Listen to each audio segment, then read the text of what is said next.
नमस्कार, स्वागत है आप सभी का टीसीएस पाठशाला के यूट्यूब चैनल पे। और हम लोग पॉलिटी के सेशन को पढ़ रहे हैं। पॉलिटी के सेशन में लास्ट वाली जो वीडियो थी, दो वीडियोस जो गई हुई है वो संसद से रिलेटेड थी, जिसमें पहली वीडियो संसद के बेसिक्स को समझाने के लिए थी और दूसरी वीडियो जो थी संसद के एक सदन राज्यसभा से संबंधित थी।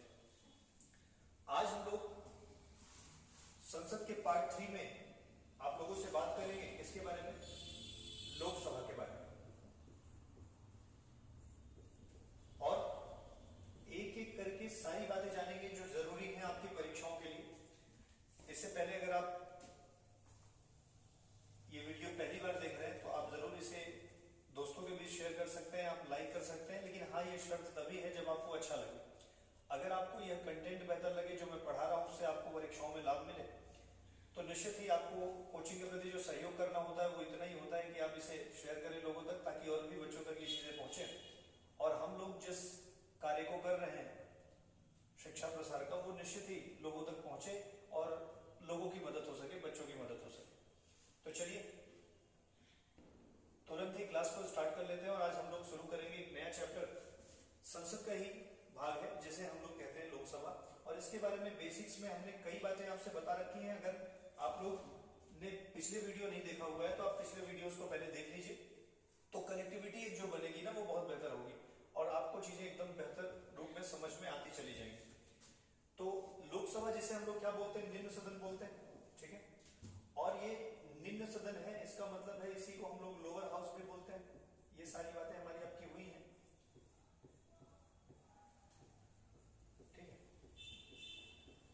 और ये जो है इसे ही हम लोग जनता का सदन बोलते हैं, क्योंकि जनता जो है वो प्रतिनिधियों को चुन करके यहीं पर भेजती है। इसे ही हम लोग क्या बोलते हैं? निम्न मतलब छोटों का सदन, ठीक है ना। छोटों का सदन क्यों बोलते हैं? क्योंकि इसमें जाने की जो उम्र आपके पास है वो कितनी है? 25 वर्ष है। जबकि कल मतलब आखिरी वाले वीडियो में हम लोगों ने डिस्कस किया था कि राज्यसभा में जाने के लिए उम्र कितनी होनी चाहिए? 30 वर्ष होनी चाहिए, जिसे हम बड़ों अथवा बुजुर्गों का सदन कहते हैं। तो राज्यसभा में मिनिमम आयु कितनी होनी चाहिए? 25 वर्ष होनी चाहिए। जो राज्यसभा है जिसे हम जनता का सदन कहते हैं, जिसकी अधिकतम स्ट्रेंथ कितनी हो सकती है? 552। लेकिन 1920 में जो संविधान संशोधन हुआ है, जिसके तहत अब कहा जाता है कि जो तो एंग्लो इंडियन हुआ करते थे, आंग्ल भारतीय जो हुआ करते थे, अब उनका मनोनयन नहीं होगा। जैसे कि आप सभी ने पढ़ा होगा कि राष्ट्रपति जो है वो 14 लोगों को मनोनीत करता था। एक तो राष्ट्रपति जो है 12 लोगों को मनोनीत करता था, कहां पे? राज्यसभा में। और 2 एंग्लो इंडियन को मनोनीत करता था, कहां पे? लोकसभा में। लेकिन अब एंग्लो इंडियन का मनोनयन नहीं होगा, क्योंकि 70 साल हो चुके हैं। अगर कोई एंग्लो इंडियन भारत में रह भी रहा होगा तो उसकी एक आध दो पीढ़ियां तो बीत चुकी होंगी और वो अब पूरी तरह से भारतीय हो गया होगा। तो अब उन्हें विशेष दर्जा देने का जरूरत नहीं है। अगर वो योग्य हैं तो वो इलेक्शन लड़ करके लोकसभा में खुद जा सकते हैं। तो जब ये प्रावधान किया गया था तो इसलिए किया गया था कि वो सारे एंग्लो इंडियन जो अंग्रेजी ओरिजिन के हैं, विदेशी हैं, इंग्लिश ओरिजिन के हैं, वो भारत में अगर रुक गए हैं, उनके बच्चे रुक गए हैं, तो उन्हें थोड़ा विशेष प्रतिनिधित्व के लिए हम मनोनीत करते थे। लेकिन अब उनका मनोनयन समाप्त हो गया है। तो ऐसा कहा जा सकता है कि अब की बार जो आने वाला चुनाव होगा वो कितने पर होगा? 550 पे होगा, क्योंकि 2 एंग्लो इंडियन का मनोनयन अब नहीं किया जाएगा, ठीक है। आइए पीडीएफ के माध्यम से एक चीजें आपको समझाते चलते हैं कि ये लोकसभा की क्या क्या फीचर्स हैं और कैसे चीजें परीक्षाओं में पूछी जाएंगी। तो आप देख ही रहे हैं लोकसभा, इसका आप देख सकते हैं कि किस तरह की दिखती है। कई बार आपने न्यूज व्यूज में या लोकसभा चैनल भी आता है, वहां पे आपने देखा होगा। तो ये जो लोकसभा है ना, इसका जो क्या कहते हैं कंपोजिशन है, जो गठन है, वो किस अनुच्छेद में दिया गया है? सबसे पहली बात आपको ध्यान रखनी है कि इसका जो गठन है वो किस में दिया गया है? अनुच्छेद 81, ठीक है। जैसे अनुच्छेद 80 आपने पढ़ा था कि राज्यसभा के गठन से संबंधित है, वैसे ही अनुच्छेद 81 किससे 81 किससे संबंधित है? लोकसभा के गठन से संबंधित है। और इसे कौन सा हाउस कहा जाता है? लोअर हाउस, मतलब निम्न सदन कहा जाता है। लोकसभा को ही निम्न सदन कहा जाता है। जो लोकसभा की अधिकतम संख्या हो सकती है वो कितनी? 552। लेकिन मैंने कहा कि अब कितने लोग? 2 लोग तो मनोनीत नहीं होंगे। तो जो नई सरकार बनेगी या नया लोकसभा का चुनाव होगा, वहां पर कितने लोगों का मनोनयन होगा? 500 50 लोगों का मनोनयन होगा। अगर 22 में कोई दिक्कत रहा तो थोड़ा बहुत समझ लीजिएगा, वो टेक्निकल इशू था, अब सॉल्व हो गया होगा मुझे लगता है। तो इस तरीके से अब हम लोग 552 लोग जो हमारे यहाँ अधिकतम संख्या हो सकती है वो कितनी है, अब 585 होगी, क्योंकि जो दो एंग्लो इंडियन मनोनीत होते थे अब वो मनोनीत नहीं किए जाएंगे। इस 552 लोगों में से अभी तक 530 लोग कहां से चुने जाते थे, ये स्टेट से चुने जाते थे, राज्यों से, जो कि डायरेक्ट जनता द्वारा चुने जाते थे। और जो 20 सदस्य थे 530 के बाद, वो केंद्र शासित प्रदेशों द्वारा चुने जाते थे और वहां के लोगों द्वारा चुने जाते थे। तो 552 में से 530 कहां से, राज्यों से, पूर्ण राज्य जो है, और जो 20 थे वो कहां से, केंद्र शासित प्रदेशों से। केंद्र शासित प्रदेश मतलब समझ रहे हैं ना, कि जो डायरेक्टली सेंटर एडमिनिस्टर करता है। जैसे हमारे पूर्ण राज्य होते हैं तो वहां पर लोकसभा की राज्यपाल की नियुक्ति होती है राष्ट्रपति द्वारा, और जबकि जो केंद्र शासित प्रदेश होते हैं वहां पर उप राज्यपाल की नियुक्ति होती है। उदाहरण के लिए दिल्ली आप याद रखिएगा, और कई बार केजरीवाल जी और जो उनका उपराज्यपाल है वहां का, उससे बड़ी तनातनी रहती है इस बात को लेकर के कि जो है इसे पूर्ण राज्य दे दिया जाए, मतलब अधिकार जो है वो ज्यादातर किसको मिल जाए, मुख्यमंत्री को। और आप जानते हैं कि जो केंद्र शासित प्रदेश होता है उसका प्रशासन केंद्र सरकार मतलब राष्ट्रपति करता है उपराज्यपाल के माध्यम से। तो उसी केंद्र शासित प्रदेशों से कितनी सीटें, 20 सीटें चुनी जाती हैं, और 530 कहां से, राज्यों से चुनी जाती हैं। और इस प्रकार से, और 2 लोग क्या होते थे, मनोनीत होते थे। अगर आपको यह याद हो तो 530 और 20 कितने हो गए, 550, और 2 लोग क्या हुए, चुने गए, ठीक है, मनोनीत किए गए, जो कि अब तो होंगे नहीं मनोनीत, क्योंकि अब इसलिए नहीं होंगे क्योंकि एंग्लो इंडियन का मनोनयन अब खत्म हो गया है। तो अब हमारे यहाँ 550 लोगों में से 530 राज्यों से आएंगे और 20 जो होंगे वो केंद्र शासित प्रदेशों से आएंगे, ठीक है। आप मुझे कमेंट बॉक्स में बताइए कितने केंद्र शासित प्रदेश वर्तमान समय में हैं, और मुझे यह भी बताइए कि कितनी ऐसे केंद्र शासित प्रदेश हैं जहां पे विधानसभाएं हैं, जहां पे इलेक्शंस होते हैं, और जहां पे लोकसभा की सीटें बनती हैं, मतलब लोकसभा और राज्यसभा की सीटें आती हैं। तो अब मुझे थोड़ा जितनी जानकारी आपको हो, अगर नहीं है जानकारी तो नेट से सर्च करो, ढूंढो, बट कमेंट में लिखो जरूर, ठीक है। बताओ कि क्या आपको पता है उसको लेकर के, ठीक है। इससे क्या होगा, आपकी नॉलेज थोड़ी बूस्ट होगी। ना सही नहीं आता है कोई बात नहीं, लेकिन कम से कम ढूंढोगे तो, ठीक है। वीडियो को पॉज कर दो, ढूंढो, फिर बताओ। तो इस तरीके से 552 लोगों का मनोनयन वहां से होता है। लेकिन जो वर्तमान संख्या है, हमारी जो वर्तमान संख्या है वो कितनी है, 545 है।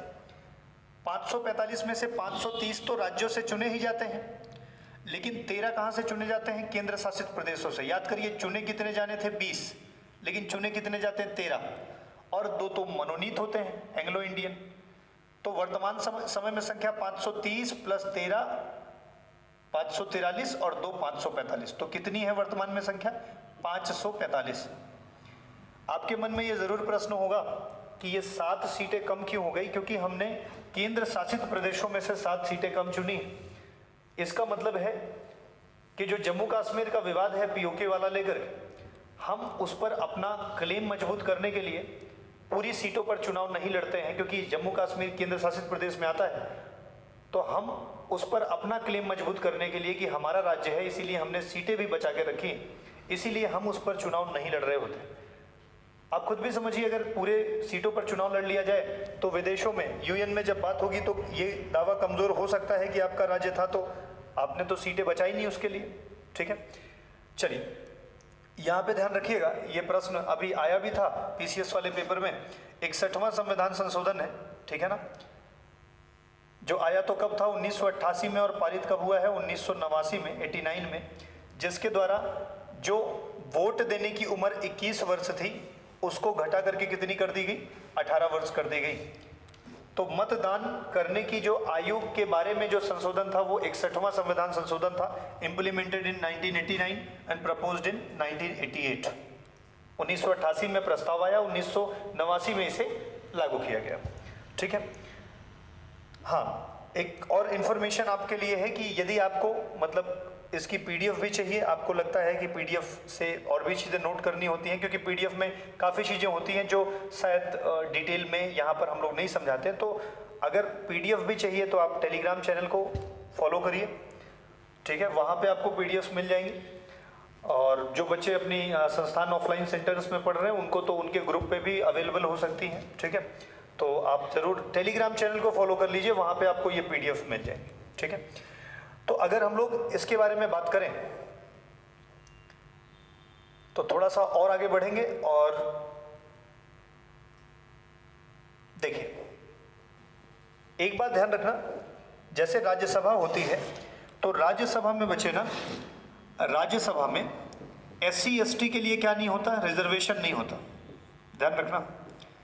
राज्यसभा में एससी एसटी के लिए सीटें आरक्षित नहीं होती हैं, लेकिन लोकसभा में जो है वो एससी एसटी के लिए आरक्षण होता है। स्टेटमेंट में कभी कभी पूछ लेता है कि किस सदन में आरक्षण है और किस सदन में नहीं है।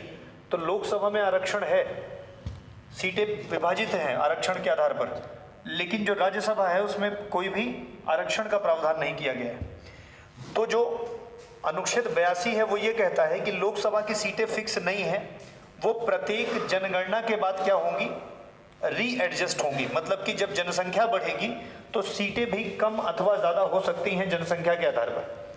इसका मतलब यहां से एक विकल्प और भी मिल सकता है कि जो लोकसभा में सीटें होती हैं वो किस आधार पर होती हैं, तो पॉपुलेशन अथवा जनसंख्या के आधार पर होती हैं। कहा गया कि हर 10 साल बाद जो क्या कहते हैं सेंसस होगा, मतलब कि जो जनगणना होगी, उस जनगणना के आधार पर, ठीक है, क्या किया जाएगा, परिसीमन आयोग बनेगा। परिसीमन आयोग के आधार पर डिवीजन होगा और जनसंख्या जैसे जैसे बढ़ती चली जाएगी वैसे वैसे हम क्या करते चले जाएंगे, वैसे वैसे सीटों में भी बढ़ोतरी करते चले जाएंगे। लेकिन एक चीज मैंने आपको बताई थी पिछले वीडियोस में, अगर आपको याद हो, मेरा एक निवेदन है, अगर आप पिछले वीडियोस नहीं देखे हैं तो उसे देखिए ताकि कनेक्टिविटी बने, नहीं तो चीज़ें गड़बड़ हो जाएंगी।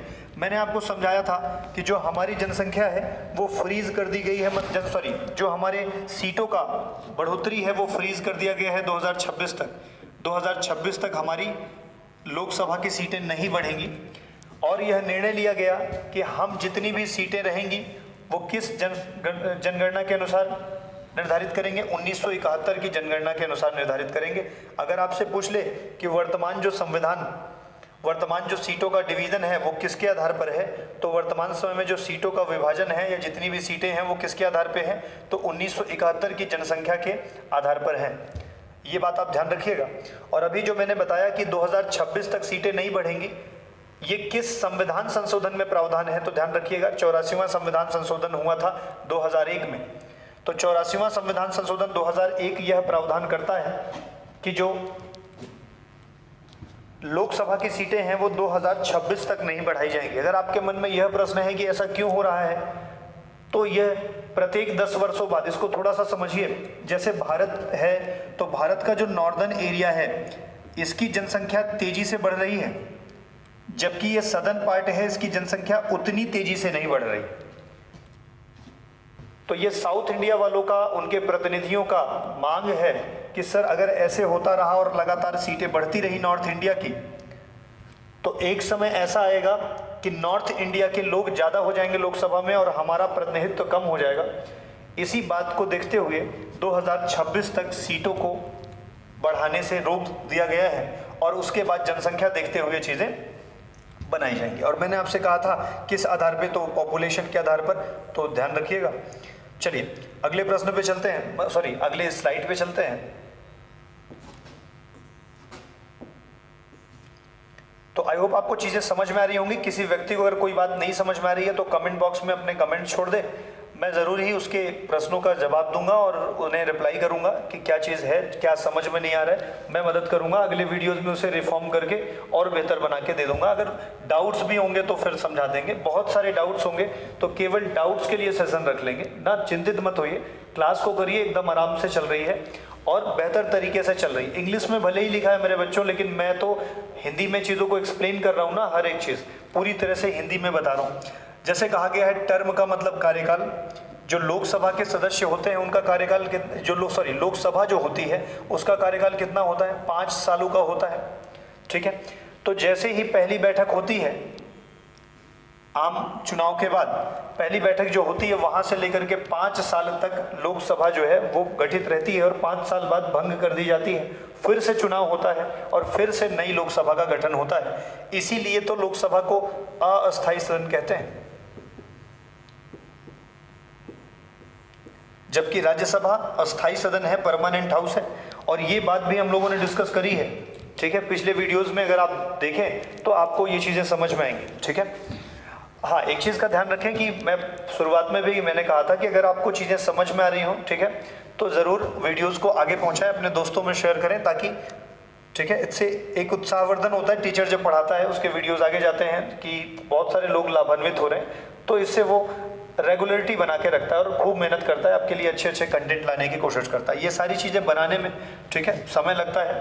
और अगर आपके लिए कोई टीचर ऐसा कर रहा है, वो भी कोई कॉस्ट तो इसकी लग नहीं रही, हम आपके लिए काम कर रहे हैं, तो इसलिए आप ज़रूर इतना काम किया करिए कि इसे आगे बढ़ाया करिए, ठीक है। कहा गया कि लोकसभा भंग कौन कर सकता है, तो राष्ट्रपति जो है लोकसभा को भंग कर सकता है, ठीक है, 5 साल पूरा होने के पहले भी। तो अगर भंग नहीं करेगा तो 5 साल तक चलेगी, और अगर भंग कर देगा तो 5 साल के अंदर भी भंग हो सकती है। कौन करेगा? राष्ट्रपति करेगा। पूछे किसके सिफारिश पर करेगा, तो प्रधानमंत्री की सिफारिश पर लोकसभा को बीच में भी भंग राष्ट्रपति द्वारा किया जा सकता है।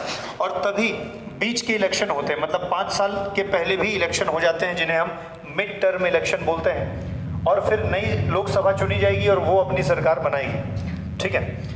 एक बात और ध्यान रखना कि 5 वर्ष का कार्यकाल तो होता है, लेकिन अगर मान लो बच्चों कि कोई ऐसी स्थिति बन जाए जिस स्थिति में चुनाव संभव ही ना हो, युद्ध चल रहा हो या कोई ऐसी विपरीत स्थिति हो जिससे कि चुनाव करवाना संभव ना हो, हमारी चुनाव से ज्यादा प्राथमिकताएं कहीं शिफ्ट हो जाएं, तो हम ऐसे समय में लोकसभा का कार्यकाल भी बढ़ा सकते हैं, और उस कार्यकाल को इमरजेंसी के दौरान बढ़ाया जा सकता है। लेकिन ध्यान रखिएगा, बढ़ाया तो कितने भी साल के लिए जा सकता है, 50 साल तक बढ़ा सकते हो, लेकिन एक बार में ना एक ही वर्ष के लिए बढ़ा सकते हो। तो ध्यान रखना, एनी लेंथ ऑफ टाइम, कितने भी दिनों के लिए बढ़ा सकते हैं, लेकिन एक बार में एक ही साल। तो लोकसभा का कार्यकाल बढ़ सकता है, नहीं बढ़ सकता? बिल्कुल बढ़ सकता है। आपातकाल के दौरान एक बार में 1 वर्ष उसका कार्यकाल बढ़ाया जा सकता है, ठीक है। बताओ, चीजें समझ में आ रही कि नहीं आ रही? चीजें क्लियर हो रही हैं, ठीक है। लोकसभा से अगर कोई प्रश्न बनता है तो कर लोगे कि नहीं कर लोगे भाई, ठीक है। अभी क्वेश्चंस बने हुए हैं लोकसभा से। चलो, लोकसभा का मेंबर बनने के लिए आपके पास कुछ क्वालिफिकेशन होनी चाहिए, उन क्वालिफिकेशंस पे बात करते हैं, योग्यताओं पे बात करते हैं। तो कोई व्यक्ति अगर लोकसभा का मेंबर बनना चाहता है तो सबसे पहले उसे कितने वर्ष का व्यक्ति होना चाहिए? 25 वर्ष का व्यक्ति होना चाहिए, भारत का नागरिक होना चाहिए, इंपॉर्टेंट है भाई। जबकि राज्यसभा में क्या था? 30 वर्ष था, ठीक है। और क्या कहा गया है कि जो भी पार्लियामेंट, संसद के जो कानून हो या नियम बने हो, उसके अनुसार योग्य होना चाहिए। ऐसा नहीं है, जैसे मान लीजिए संसद का अगर कोई कानून हो कि आप ये नहीं करेंगे, अगर ऐसा करते हैं तो आप संसद के सदस्य नहीं बन सकते हैं, तो उसके जो कानून है उसको भी वो फॉलो करना चाहिए। 25 वर्ष का होना चाहिए, भारत का नागरिक होना चाहिए। और जो हमारे यहाँ प्रतिनिधियों का अधिनियम 1951 है ना, जो प्रतिनिधियों का अधिनियम 1951 है, जिसके तहत शर्तें रखी गई हैं कि कैसे आदमी चुनाव लड़ेगा, कैसे नहीं लड़ेगा, कौन लड़ सकता है, कौन नहीं लड़ सकता, नियम और शर्तें। उस अधिनियम 1951 के तहत भी क्या होना चाहिए? क्वालिफिकेशन होना चाहिए, उसके पास योग्यता होनी चाहिए। तो भारत का नागरिक हो, 25 वर्ष की आयु पूरी कर चुका हो, संसद द्वारा निर्धारित नियमों का पालन करता हो, और साथ में जो 1951 का अधिनियम है उसके तहत वह योग्यता रखता हो। और सबसे बड़ी बात कि भारत में कहीं पर भी नागरिक हो, किसी पार्लियामेंट का जो है वो, मतलब कि किसी भी संसदीय क्षेत्र का क्या हो? नागरिक हो। ऐसा नहीं कि भारत का नागरिक ही नहीं है, नागरिकता नहीं ले रखा है और वो पहुंच जाए चुनाव लड़ने के लिए। तो भले ही सारी शर्तें रखता हो, लेकिन नागरिक नहीं है तो फिर चुनाव नहीं लड़ पाएगा। उसके पश्चात बच्चों और भी आगे देखेंगे तो चीजें समझ में आएंगी। अगर मान लीजिए वह योग्यता नहीं रखता है किसी कारण से, तो उसे क्या कर दिया जा सकता है? निकाला जा सकता है। और कौन से अनुच्छेद के तहत निकाला जा सकता है? बहुत इंपॉर्टेंट है, ध्यान रखना, भूलोगे ना तो गलत होगा, 1 नंबर जा सकता है।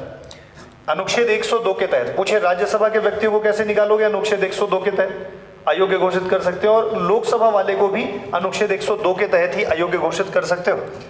क्या क्या कंडीशन है अयोग्य घोषित करने की? तो पहली कि अगर वो कोई लाभ के पद पर हो, तो शर्त में कहा गया था कि इलेक्शन लड़ना तो लाभ के पद पर नहीं होना। पता चले इलेक्शन लड़ लियो और बाद में पता चले कि तुम सरकारी नौकरी भी करते हो, तो हटा दिया जाएगा, निकाल दिया जाएगा अनुच्छेद 102 के तहत। अगर मानो चुनाव आप जीत गए हो, लेकिन बाद में कोर्ट कह दे कि तुम तो भाई तुम्हारा दिमाग ठीक नहीं चलता है, अनसाउंड माइंड के हो, ठीक है, पागल दिवालिया अथवा, ठीक है, ऐसी बात है तुम इलेक्शन लड़ लिए हो, तो तुम तो प्रतिनिधि का काम ही नहीं कर पाओगे, तो फिर तुम्हें भी अयोग्य घोषित किया जा सकता है। इतना ही नहीं, अगर कोई दिवालिया हो जाए, बैंक का पैसा लेके भाग जाए और वापस ना करे, ठीक है, बैंकरप्ट हो जाए, तो ऐसे भी व्यक्तियों को 102 अनुच्छेद के तहत क्या किया जा सकता है? हटाया जा सकता है, उनकी सदस्यता रद्द करी जा सकती है। इतना ही नहीं है, अगर वो खुद भी छोड़ना चाहे कि भाई मैं इस सदन में नहीं रहूंगा ना, तो वो खुद भी रिजाइन कर सकता है।